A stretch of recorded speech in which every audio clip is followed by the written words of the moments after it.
warm good afternoon. I probably must be the only person from UID except a couple of officials from Rajasthan who are involved with Aadhaar. I'll be very brief because there'll be a lot of questions in the end, so we need to reserve time for that. My name is Korath Mathew, and I am a presentation. Okay.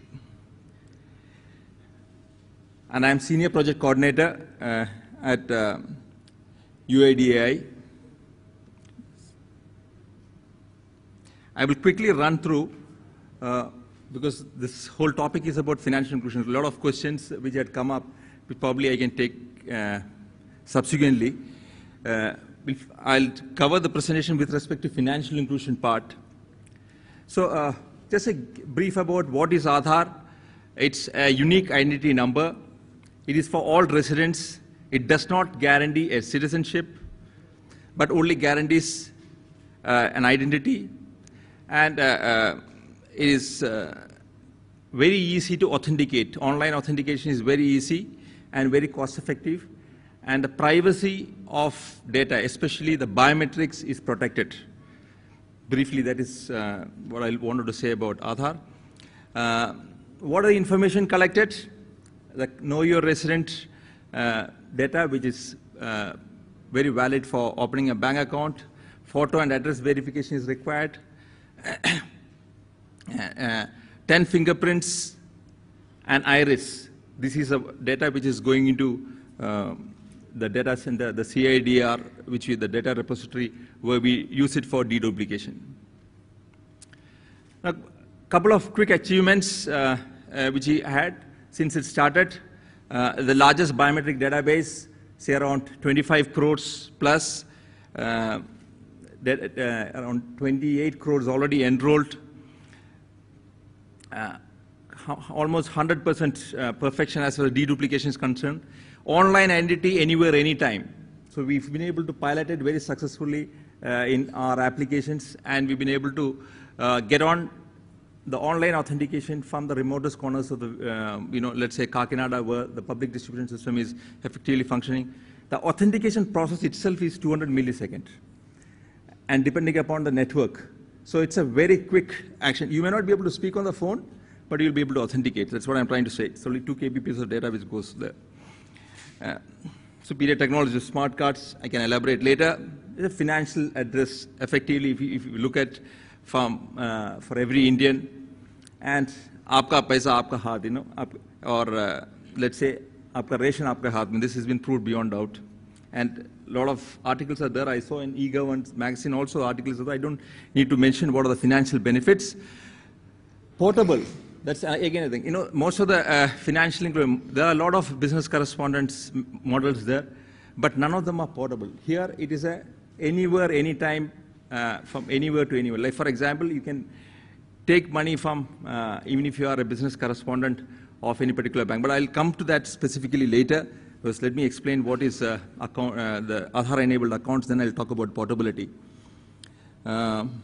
Point of service specifications are ready, so it's all on our website, very easy to procure. Application framework is all ready, the codes and all those things are ready. And it's absolutely ready for government departments to kickstart with the application. Again, the most important part is we are only generating Aadhaar, but it's for the government departments or ecosystem people to actually utilize Aadhaar for creation of applications. And financial inclusion specifically, let me quickly, there are basically 3 steps which are most important. One is linking of the account, Aadhaar enabling of account. And the second part is Aadhaar payment bridge system, whereby once account is enabled for a beneficiary, the government is able to transfer into that financial address or directly. And the Aadhaar-enabled payment system, where using an Aadhaar-enabled micro ATM in the remotest corners of India, you are able to draw cash or do banking transactions. So it's basically 3 steps process. The first is how do we create an account? How do you Aadhaar enable a person's account? Very simple. The UID generates the UIDAI generates a UID or an Aadhaar number based on the biometrics, and the same is passed on to the banks. The banks just simply link this account. That's it, as simple as that. So second is the Aadhaar-enabled payment bridge system.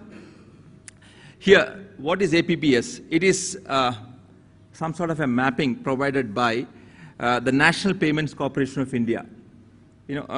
And it's a very easy, it's again basically an address.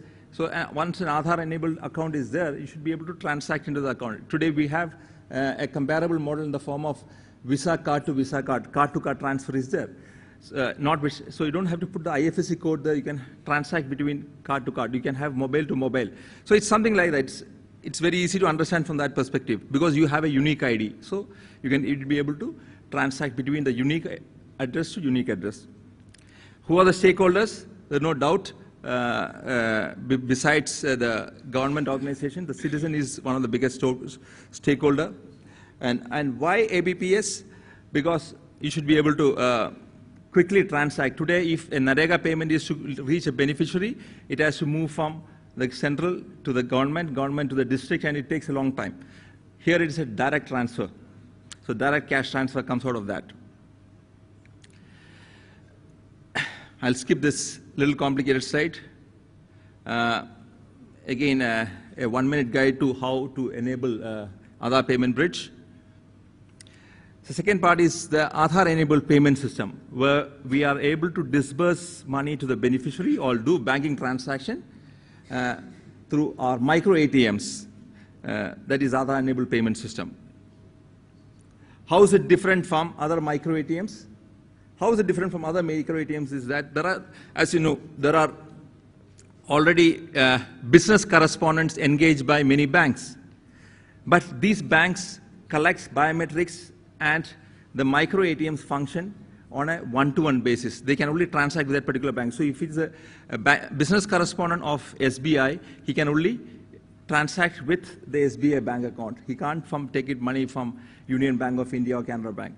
This is different. So we have ensured portability. You can use your micro ATM to take money from any bank where your account is Aadhaar enabled, from anywhere.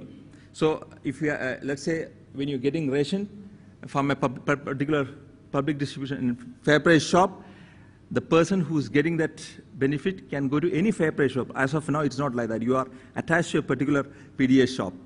But now that portability is possible. So the portability and at a national level, certainly possible. Who are the stakeholders? I've already explained. And why AEPS? Reach access of banking facility to the rural villages. That's the biggest beneficiaries. This is the biggest gain because the banks won't be able to establish branches. So you have business correspondents who's practically doing all the banking transaction close to the citizens. Roughly, we've just shown how much of effort is required for a man to get money when he gets a simple NREGA payment. So he gets 546 rupees, let's say a NREGA payment or whatever it is. He spends so much of money in transport. Let's go back to the previous one. He goes to the bus stop.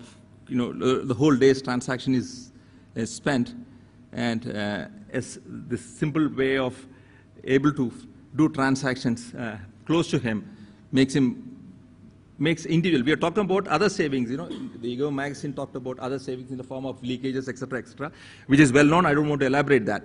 But from the citizen perspective, I would say the greatest achievement of Aadhaar is you're able to get your ration or your money into your hand directly after authentication. And the authentication process, I said, is easier than breathing. The process itself is just 200 milliseconds. So the rest of the part is all the latency in the network, which in any case not more than 4 or 5 seconds.